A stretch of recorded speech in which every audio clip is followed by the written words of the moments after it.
एक बड़ी खबर आपको बता रहे हैं रायपुर से। डीकेएस के पूर्व अधीक्षक डॉक्टर पुनीत गुप्ता आखिरकार थाने नहीं पहुंचे। डॉक्टर पुनीत गुप्ता को बयान दर्ज कराने के लिए आज तक का वक्त था। पुनीत गुप्ता के वकील सामने आए और वकील ने पुलिस से 20 दिनों का वक्त मांगा है। 20 दिन बाद बयान दर्ज कराने के लिए एक आवेदन वकील के द्वारा डॉक्टर पुनीत गुप्ता ने पुलिस में दिया है। पुलिस फिर जारी करेगी नोटिस, ये जानकारी मिली है। पुनीत गुप्ता के वकील ने इन सब के पीछे, बयान दर्ज न कराने के पीछे, उपस्थित न होने के पीछे सेहत का हवाला दिया है, स्वास्थ्य कारणों का हवाला दिया है। तो एक बड़ी और अहम खबर आपको बता रहे हैं। डीकेएस अस्पताल की अनियमितताओं को लेकर जांच जारी है। इस मामले में थाने में शिकायत दर्ज करवाई गई। शिकायत दर्ज कराने के बाद में जहां दस्तावेज खंगालने का क्रम जारी है, वहीं पूर्व अधीक्षक रहे डॉक्टर पुनीत गुप्ता, इन्हें 2 दिन का वक्त दिया था पुलिस ने हाजिर होकर अपना बयान, अपना स्टेटमेंट दर्ज कराने को लेकर। और इसी स्टेटमेंट दर्ज कराने की जब आज अवधि खत्म हुई है, तो इस अवधि खत्म होने के बाद आखिरकार जब नहीं पहुंचे डॉक्टर पुनीत गुप्ता, तो उनके वकील ने जाकर पुलिस में कहा, एक आवेदन दिया है कि 20 दिन का वक्त उनको चाहिए सामने आकर के अपना बयान दर्ज कराने के लिए, क्योंकि डॉक्टर पुनीत गुप्ता की सेहत ठीक नहीं है। चलिए अब ये देखना होगा कि 20 दिन के अंतराल में क्या डॉक्टर पुनीत गुप्ता सामने आते हैं। इन सब के बीच में पुलिस भी तैयारी कर रही है एक बार फिर से दोबारा से इनको नोटिस जारी करने को लेकर। तहसीन जैदी हमारे सहयोगी जुड़ रहे हैं हमारे साथ न्यूज रूम से। तहसीन, क्या पूरा मामला, कहां पूरा मामला जाता दिख रहा है, या ये एक्सपेक्टेड था कि ऐसा होगा? पुनीत जी, देखिए, जैसा कि इस बात की आशंका जताई जा रही थी कि पुनीत गुप्ता हाजिर नहीं होंगे। उनको आज जो है आखिरी दिन था और गोल बाजार थाना प्रभारी के सामने अपने बयान दर्ज कराने थे। तो वही हुआ कि वो आए नहीं और उनका एक वकील कोई तिवारी हैं, वो पहुँचे हैं और उन्होंने उसमें एक आवेदन दिया है। उन्होंने ये कहा है कि उनको 20 दिन का समय दिया जाए और उसमें जो कारण बताया है, उसमें स्वास्थ्यगत कारण के कारण से वो बाहर होना उसमें बताया गया है।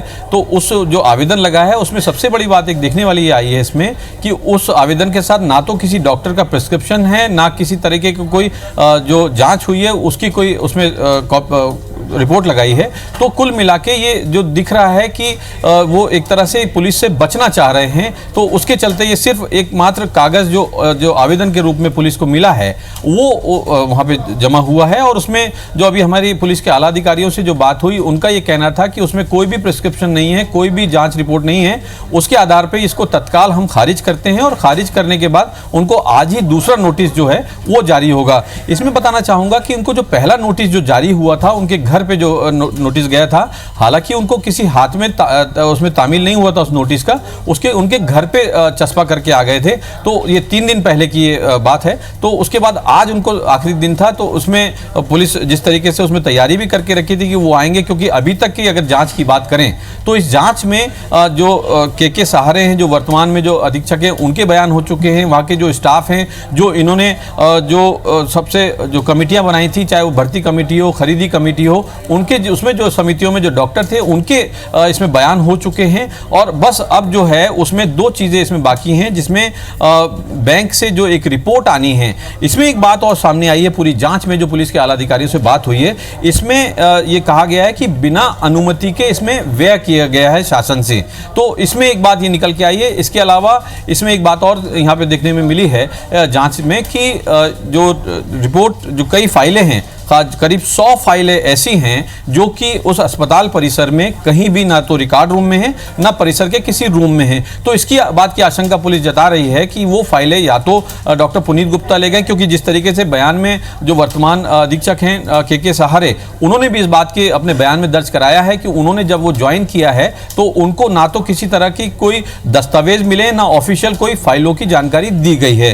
तो कुल मिला के अभी तक ये जो जाँच जो है वो अभी तक पूरी अंधेरे में है। और क्योंकि इसमें बात एक सामने यहाँ पे आती है कि इसमें 50 करोड़ रुपए का जो एक जो आरोप लगा था, जिसकी एफआईआर गोल बाजार थाने में हुई थी, उसके लिए एजी ऑफिस के कुछ ऑडिटर भी जो हैं वो वहाँ पे जांच कर रहे हैं। उसमें भी कई तथ्य वहाँ मिले हैं। हालांकि पुलिस के आला अधिकारी जो हैं इस बात का खुलासा नहीं कर रहे हैं कि किस तरीके के तथ्य, लेकिन उन्होंने जो इशारा किया है उसमें बात सामने आई कि ये जो घोटाला है 50 करोड़ से ज़्यादा का निकल सकता है। तो अब देखने वाली बात होगी कि जो दूसरा जो नोटिस जारी जारी होगा उसके बाद पुनीत गुप्ता हाजिर होते हैं पुलिस के सामने या नहीं। जो आने वाले जो दिन हैं वो निश्चित तौर पे पुनीत गुप्ता के लिए काफी मुसीबत भरे हो सकते हैं। जी, जैसा आप बता रहे हैं कि डॉक्टर पुनीत गुप्ता के लिए मुसीबत भरे दिन हो सकते हैं, एक आपने ये बताया कि अभी कई सारे दस्तावेज गायब हैं।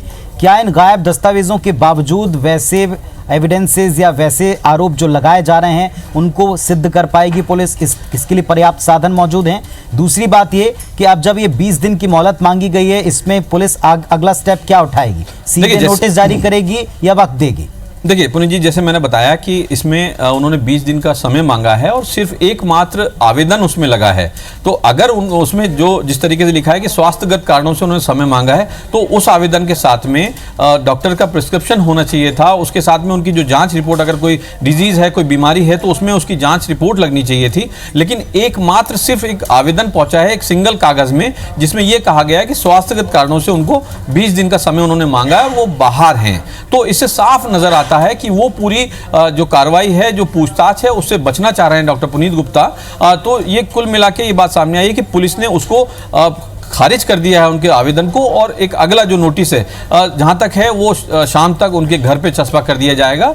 ये बात उन आला अधिकारियों ने यहाँ पे बताई है। जी चलिए, बहुत बहुत शुक्रिया आपका तहसीन इस पूरी जानकारी के लिए। जैसा तहसीन ने हमको बताया कि ये बात तय है कि जो आवेदन लगाया गया था वो खारिज हो गया। पुलिस ने इस तर्क को शायद नहीं माना है कि ये सेहतगत कारणों से उनका ये डिले है। ये माना जा रहा है कि वो इस बयान दर्ज कराने से बच रहे हैं। एक और नोटिस कभी भी जारी हो सकता है पुलिस के द्वारा, और 50 करोड़ की हेरफेर का ये पूरा मामला है। लेकिन ये भी एक फैक्ट है कि पुलिस की जो जांच है वो तब तक अंधेरे में रह सकती है जब तक वो सारे दस्तावेज जो गायब बता जा रहे हैं डीकेएस अस्पताल प्रबंधन से रिलेटेड, खासतौर से जो ट्रांजेक्शन है उनके रिलेटेड, तब तक शायद पुलिस की जांच पुख्ता नहीं हो पाएगी।